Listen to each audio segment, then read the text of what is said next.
ਸਮਾਨ ਲੈਣ ਸਮੇਂ ਚੈੱਕ ਕਰੋ ਕਿ ਤੁਹਾਨੂੰ ਅਲਾਟ ਹੋਏ ਪੋਲਿੰਗ ਸਟੇਸ਼ਨ ਦਾ ਨੰਬਰ ਅਤੇ ਨਾਮ ਹੀ ਮਸ਼ੀਨ ਦੇ ਟੈਗ ਉੱਪਰ ਲਿਖਿਆ ਹੋਇਆ ਹੈ। ਬੈਲਟ ਯੂਨਿਟ ਨੂੰ ਬਾਕਸ ਵਿੱਚੋਂ ਕੱਢ ਕੇ ਬੈਲਟ ਪੇਪਰ, BU ਦਾ ਨੰਬਰ, BU ਦੇ ਲੜੀ ਨੰਬਰ ਅਤੇ ਪਿੰਕ ਪੇਪਰ ਸੀਲ ਚੈੱਕ ਕਰੋ। BU ਤੇ ਲੱਗੇ ਐਡਰੈਸ ਟੈਗ ਚੈੱਕ ਕਰੋ ਅਤੇ ਮਸ਼ੀਨ ਨੂੰ ਵਾਪਸ ਬਾਕਸ ਵਿੱਚ ਰੱਖੋ। ਕੰਟਰੋਲ ਯੂਨਿਟ ਦਾ ਟੈਗ ਚੈੱਕ ਕਰੋ ਅਤੇ ਉਸ ਨੂੰ ਬਾਕਸ ਵਿੱਚੋਂ ਕੱਢ ਕੇ ਨੰਬਰ ਚੈੱਕ ਕਰੋ।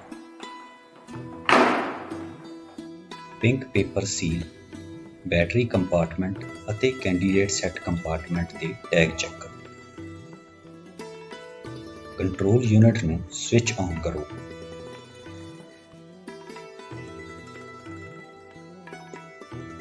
ਬੈਲਟ ਯੂਨਿਟ ਤੇ ਲੱਗੇ ਬੈਲਟ ਪੇਪਰ ਅਨੁਸਾਰ CU ਤੇ ਉਮੀਦਵਾਰਾਂ ਦੀ ਗਿਣਤੀ ਅਤੇ ਬੈਟਰੀ ਦੀ ਸਥਿਤੀ ਚੈੱਕ ਕਰੋ। ਕੰਟਰੋਲ ਯੂਨਿਟ ਨੂੰ ਬੈਲਟ ਯੂਨਿਟ ਨਾਲ ਜੋੜ ਕੇ ਨਾ ਦੇਖੋ।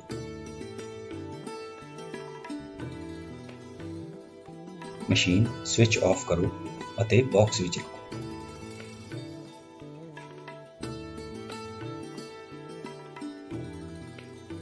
ਮੌਕ ਪੋਲ ਤੋਂ ਪਹਿਲਾਂ VVPAT ਦਾ ਬਾਕਸ ਕਿਸੇ ਵੀ ਹਾਲਤ ਵਿੱਚ ਨਾ ਖੋਲ੍ਹੋ।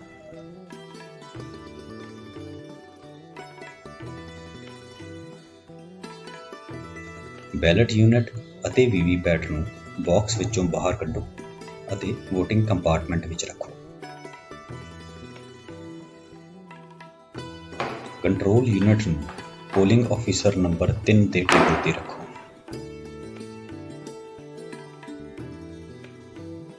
ਸੱਜੇ ਤੋਂ ਖੱਬੇ ਵੱਲ ਨੂੰ ਚੱਲਦੇ ਹੋਏ ਪਹਿਲਾਂ ਬੈਲਟ ਯੂਨਿਟ ਨੰਬਰ 2 ਰੱਖੋ, ਫਿਰ ਬੈਲਟ ਯੂਨਿਟ ਨੰਬਰ 1 ਅਤੇ ਫਿਰ VVPAT ਰੱਖੋ। ਬੈਲਟ ਯੂਨਿਟ ਨੰਬਰ 2 ਨੂੰ ਬੈਲਟ ਯੂਨਿਟ ਨੰਬਰ 1 ਨਾਲ ਜੋੜਨ ਲਈ 1 ਨੰਬਰ BU ਦਾ ਕਨੈਕਟਰ ਕੰਪਾਰਟਮੈਂਟ ਖੋਲ੍ਹੋ। ਉਸ ਵਿੱਚ ਲੱਗਿਆ ਕਲੈਂਪ ਖੋਲ੍ਹੋ। 2 ਨੰਬਰ BU ਦੀ ਤਾਰ ਦੇ ਕਨੈਕਟਰ ਨੂੰ 1 ਨੰਬਰ BU ਦੇ ਸਾਕਟ ਵਿੱਚ ਲਾਲ ਕਾਲਾ ਰੰਗ ਮੈਚ ਕਰਕੇ ਲਗਾਓ। ਤਾਰ ਨੂੰ ਕਲੈਂਪ ਲਗਾ ਕੇ ਸੁਰੱਖਿਅਤ ਕਰੋ ਅਤੇ ਕਨੈਕਟਰ ਕੰਪਾਰਟਮੈਂਟ ਦਾ ਢੱਕਣ ਬੰਦ ਕਰੋ।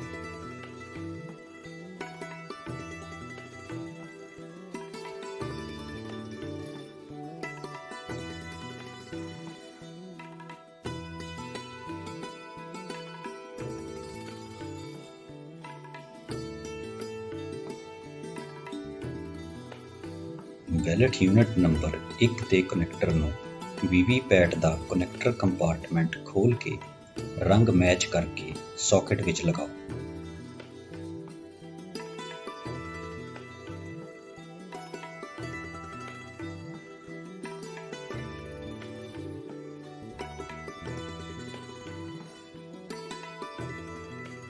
VVPAT ਦੀ ਨੌਬ ਨੂੰ ਟਰਾਂਸਪੋਰਟ ਮੋਡ ਤੋਂ ਘੁਮਾ ਕੇ ਵਰਕਿੰਗ ਮੋਡ ਵਿੱਚ ਕਰੋ।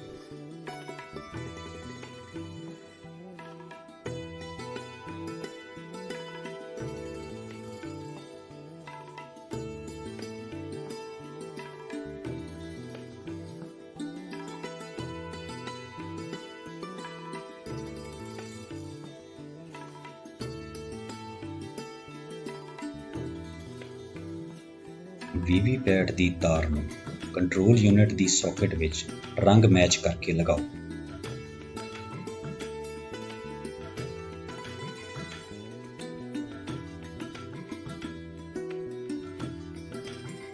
ਸਾਰੀਆਂ ਤਾਰਾਂ ਨੂੰ ਇਸ ਤਰ੍ਹਾਂ ਸੈੱਟ ਕਰੋ ਕਿ ਕਿਸੇ ਵੀ ਵੋਟਰ ਨੂੰ ਤਾਰ ਦੇ ਉੱਪਰ ਤੋਂ ਲੰਘ ਕੇ ਨਾ ਜਾਣਾ ਪਵੇ।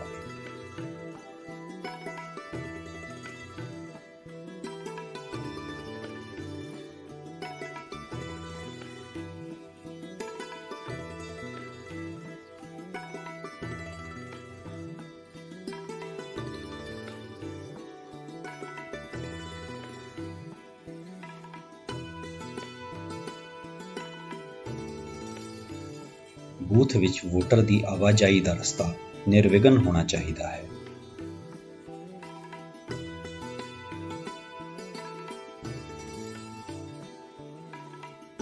ਟ੍ਰੇਨਿੰਗ ਦੇ ਮੰਤਵ ਲਈ VOTING ਕੰਪਾਰਟਮੈਂਟ ਦੀ ਸਕਰੀਨ ਨਹੀਂ ਵਰਤੀ ਗਈ ਹੈ।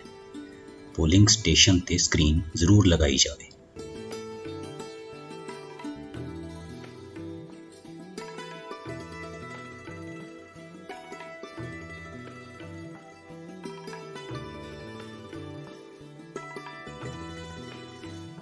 ਮੌਕ ਪੋਲ ਕਰਵਾਉਣ ਲਈ control unit the switch on ਕਰੋ। ਕੰਟਰੋਲ ਯੂਨਿਟ ਦੇ ਡਿਸਪਲੇ ਤੇ ਧਿਆਨ ਦਿਓ।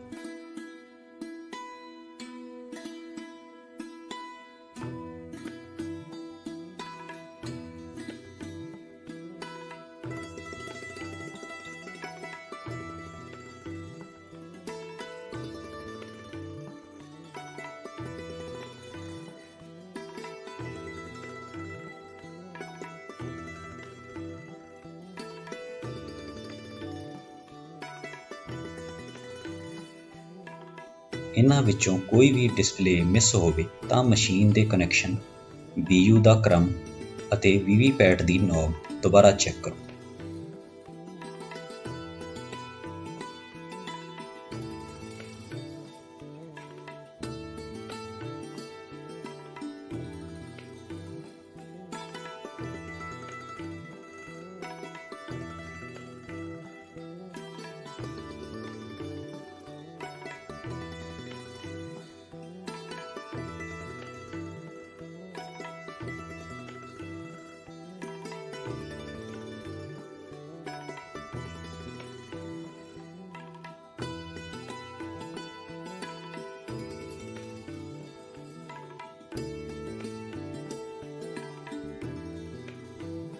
CU ਨੂੰ ਔਨ ਕਰਦੇ ਹੀ VVPAT the Hari light on ਹੋ ਜਾਵੇਗੀ ਅਤੇ 7 ਟੈਸਟ ਪਰਚੀਆਂ ਨਿਕਲਣਗੀਆਂ।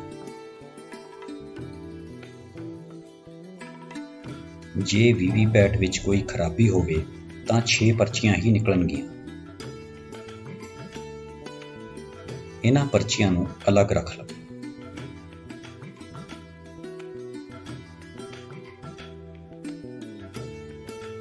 CU ਦਾ ਟੋਟਲ ਬਟਨ ਦਬਾਓ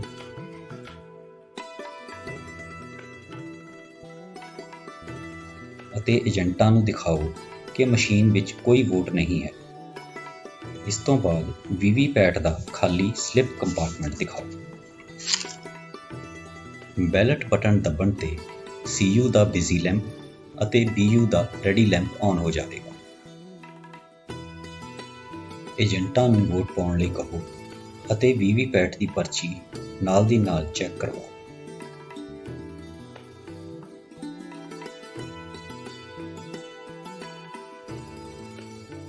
ਨੋਟਾਂ ਸਮੇਤ ਹਰ ਉਮੀਦਵਾਰ ਨੂੰ ਵੋਟਾਂ ਪਾਓ। ਕੁੱਲ ਵੋਟਾਂ ਘੱਟ ਤੋਂ ਘੱਟ 50 ਜ਼ਰੂਰ ਹੋਣ। ਪਾਈਆਂ ਵੋਟਾਂ ਦੀ ਗਿਣਤੀ ਨੋਟ ਕਰੋ। ਕਲੋਜ਼ ਬਟਨ ਦਬਾ ਕੇ ਮੌਕ ਪੋਲ ਕਲੋਜ਼ ਕਰੋ ਅਤੇ ਏਜੰਟਾਂ ਨੂੰ ਦਿਖਾਓ।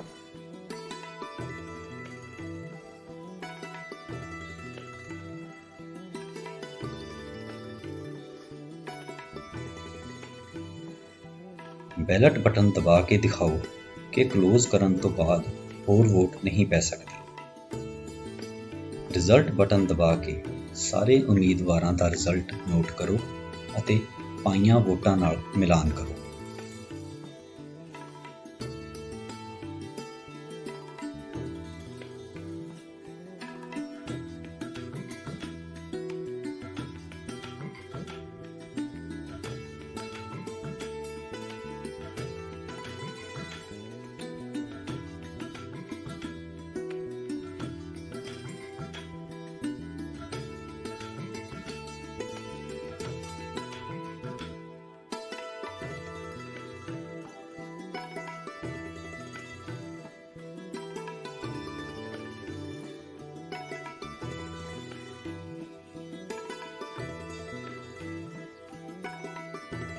ਕਲੀਅਰ ਬਟਨ ਦਬਾ ਕੇ ਪਾਈਆਂ ਵੋਟਾਂ ਨੂੰ ਕਲੀਅਰ ਕਰੋ।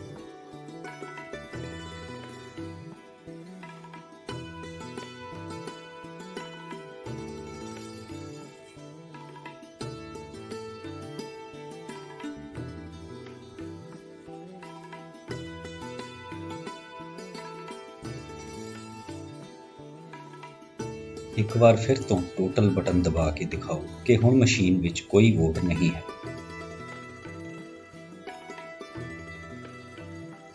ਕੰਟਰੋਲ ਯੂਨਿਟ ਦਾ ਸਵਿਚ ਆਫ ਕਰੋ।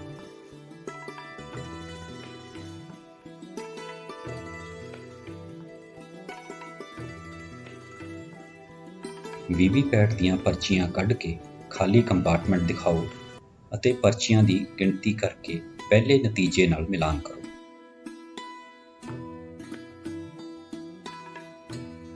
ਮੌਕ ਪੋਲ ਸਰਟੀਫਿਕੇਟ ਭਰ ਕੇ ਪੋਲਿੰਗ ਏਜੰਟਾਂ ਦੇ ਹਸਤਾਖਰ ਕਰਵਾਓ। ਮੌਕ ਪੋਲ ਦੀਆਂ ਪਰਚੀਆਂ ਪਿੱਛੇ ਮੌਕ ਪੋਲ ਸਲਿੱਪ ਦੀ ਮੋਹਰ ਲਗਾਓ ਅਤੇ ਪਰਚੀਆਂ ਨੂੰ ਕਾਲੇ ਲਿਫਾਫੇ ਵਿੱਚ ਪਾ ਕੇ ਸੀਲ ਕਰੋ। ਉਸ ਉੱਪਰ ਬੂਥ ਦਾ ਵੇਰਵਾ ਲਿਖੋ। ਲਿਫਾਫੇ ਨੂੰ ਪਲਾਸਟਿਕ ਦੇ ਡੱਬੇ ਵਿੱਚ ਪਾ ਕੇ ਉਸ ਉੱਪਰ ਵੀ ਬੂਥ ਦਾ ਵੇਰਵਾ ਲਿਖੋ ਅਤੇ ਪਿੰਕ ਪੇਪਰ ਸੀਲ ਨਾਲ ਸੀਲ ਕਰਕੇ ਏਜੰਟਾਂ ਦੇ ਹਸਤਾਖਰ ਕਰਵਾਓ। ਵੀਵੀਪੈਟ ਤੇ ਬੈਲਟ ਸਲਿੱਪ ਕੰਪਾਰਟਮੈਂਟ ਨੂੰ ਐਡਰੈਸ ਟੈਗ ਲਗਾ ਕੇ ਸੀਲ ਕਰੋ।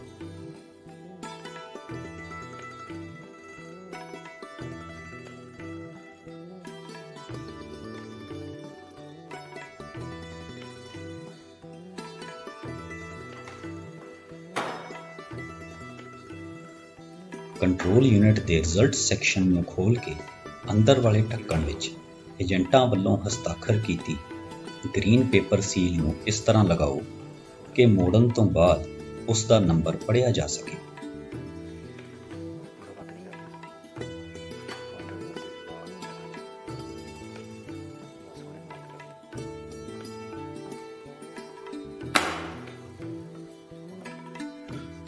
ਅੰਦਰ ਵਾਲੇ ਢੱਕਣ ਨੂੰ ਏਜੰਟਾਂ ਵੱਲੋਂ ਹਸਤਾਖਰ ਕੀਤੇ ਸਪੈਸ਼ਲ ਟੈਗ ਨਾਲ ਸੀਲ ਕਰੋ।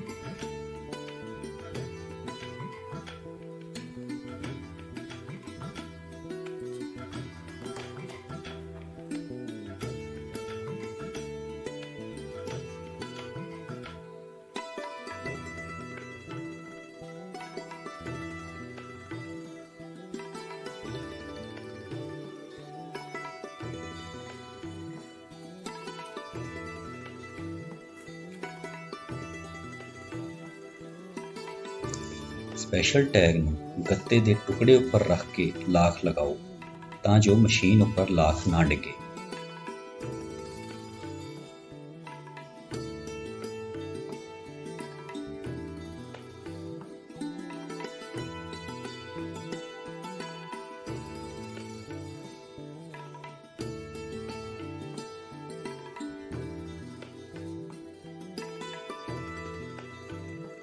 ਰਿਜ਼ਲਟ ਸੈਕਸ਼ਨ ਦਾ ਬਾਹਰ ਵਾਲਾ ਢੱਕਣ ਬੰਦ ਕਰਕੇ ਉਸ ਨੂੰ ਐਡਰੈਸ ਟੈਗ ਨਾਲ ਸੀਲ ਕਰੋ ਅਤੇ ਟੈਗ ਨੂੰ ਸੈਲੋ ਟੇਪ ਨਾਲ ਚਿਪਕਾਓ।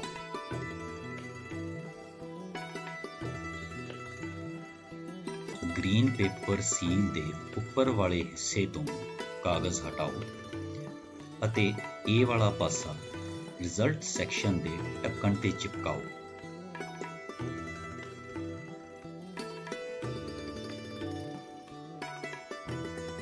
ਫਿਰ ਦੂਸਰੇ ਹਿੱਸੇ ਤੋਂ ਕਾਗਜ਼ ਹਟਾਓ ਅਤੇ B ਵਾਲਾ ਹਿੱਸਾ ਚਿਪਕਾਓ।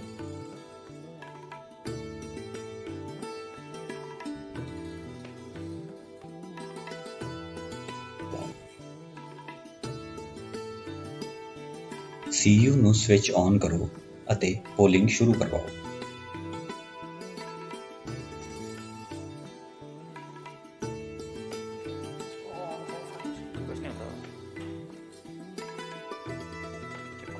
ਪੋਲਿੰਗ ਖਤਮ ਹੋਣ ਤੇ ਕਲੋਜ਼ ਬਟਨ ਦਾ ਢੱਕਣ ਖੋਲ੍ਹ ਕੇ ਬਟਨ ਦਬਾਓ ਅਤੇ ਪੋਲ ਕਲੋਜ਼ ਕਰੋ।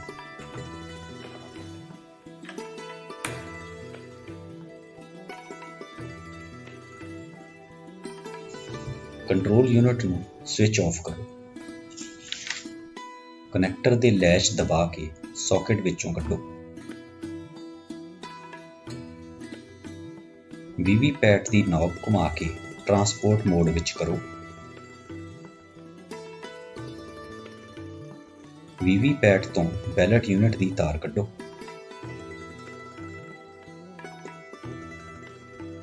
ਵੀਵੀਪੈਟ ਦੀ ਬੈਟਰੀ ਕੱਢੋ।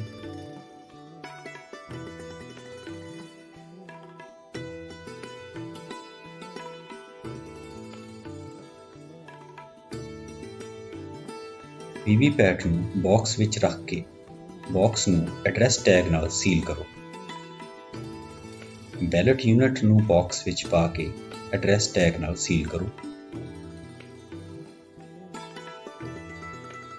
ਕੰਟਰੋਲ ਯੂਨਿਟ ਨੂੰ ਬਾਕਸ ਵਿੱਚ ਪਾ ਕੇ ਐਡਰੈਸ ਟੈਗ ਨਾਲ ਸੀਲ ਕਰੋ।